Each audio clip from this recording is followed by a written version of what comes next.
Hey everybody, it's Yvonne and Dexter back here with another segment of Freight Broker Chic. So welcome back. Please don't forget to like, share, and subscribe to the channel. As we always say, that is what keeps us growing. We hope you guys are all doing well. You know, looks like some of the COVID restrictions are being relaxed at least a little bit in our city, and some things may be opening up, you know, for drivers and for logistics as people are now moving back into their office. So we have our guest here today, Dexter Levette, and he's going to speak with you about some forecasting changes that are really, for right now, it's really showing that there's going to be some major changes to logistics, from the vehicles to technology to, you know, the rate calculators. So he's going to share a little bit about that, because you need to be on top of that. You can't be, you know, it's trying to like send, you know, a letter to a customer on a typewriter,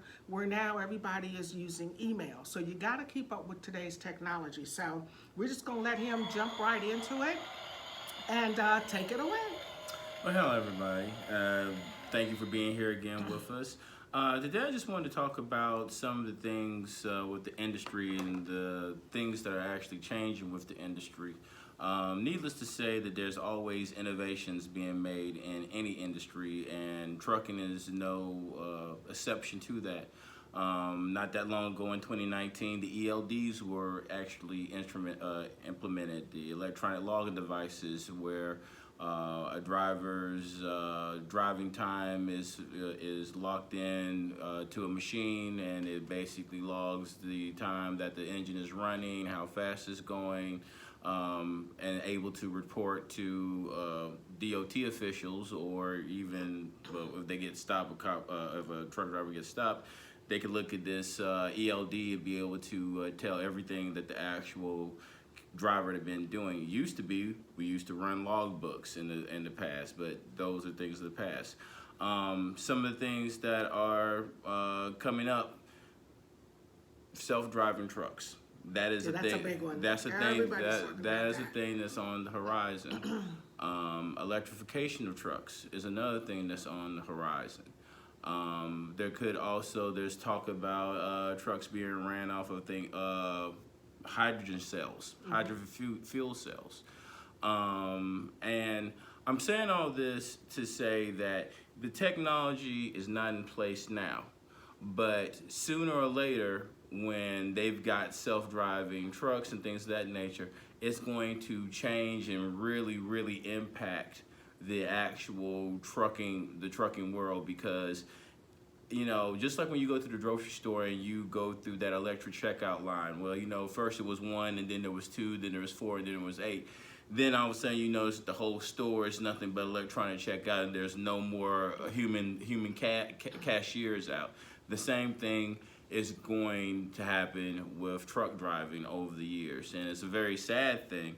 But the thing is to get yourself ready, get yourself poised for some of the new technologies that are coming out. Self-driving is one thing. Also, they're having a thing where they are talking about being able to transport trucks through tunnels underground. This is the thing that I heard, just kind of like the same tube thing that Elon Musk is coming up with. Okay. That they're talking about making even larger ones that not can just move cars, but can actually move trucks at high speeds underground through actual freight tunnels that are just made for nothing but freight use. Awesome. Yeah, that would be awesome. Right. Save lives. Save lives. There's also talk about making the Mississippi River more of a container-friendly river too. Most people don't know this, but at any point in time, 74% of all products that we use in America at one point in time is some point on the Mississippi River. Mississippi River, it has a lot to do with our actual transportation in our country.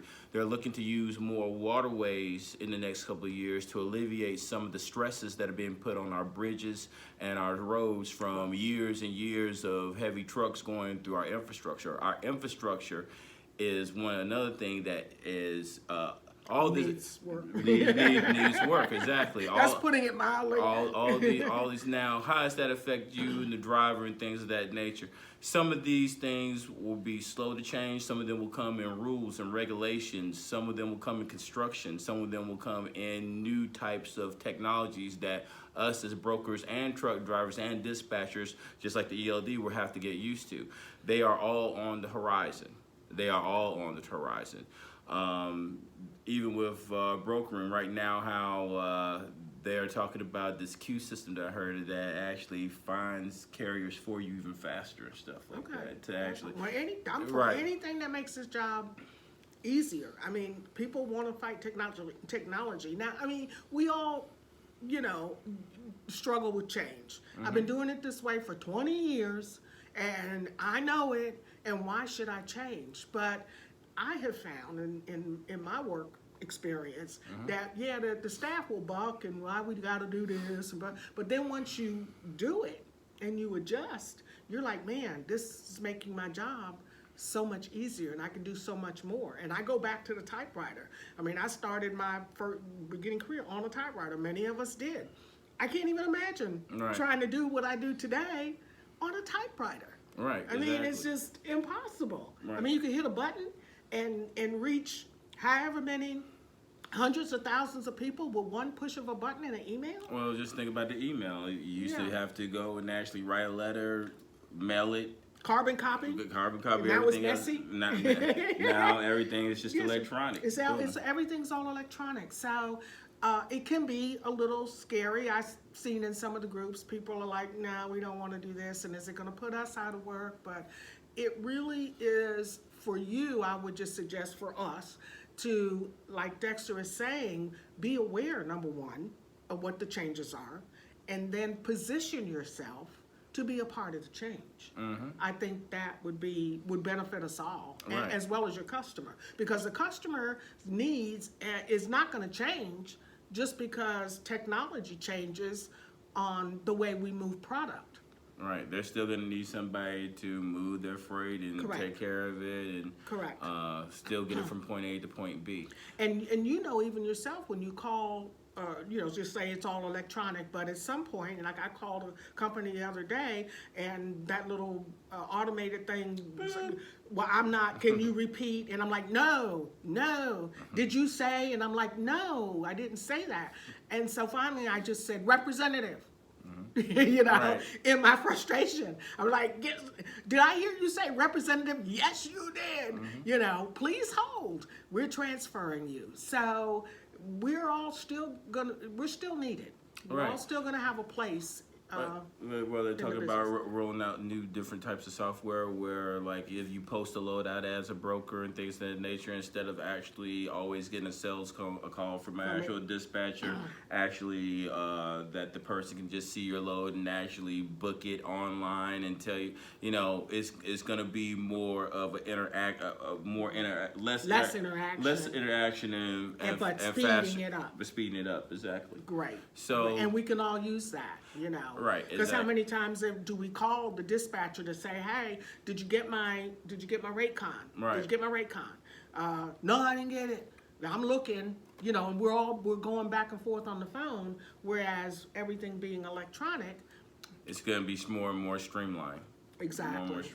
And then also with even self-driving trucks, I mean, you're going to have trucks out there that the driver has to take a 10-hour break every day. Right. And you're going to have a truck that now can drive 24 hours, 7 days a week without actually needing rest because it's not a human behind. That's going to be a major game changer to the trucking industry. Gotcha. But it's going to be bad for truck drivers. You think so? Well, I think in time. I think in time. I mean, in time there won't be. I mean, they already have drones. You know, right. So in time there won't be a need for pilots soon because they'll have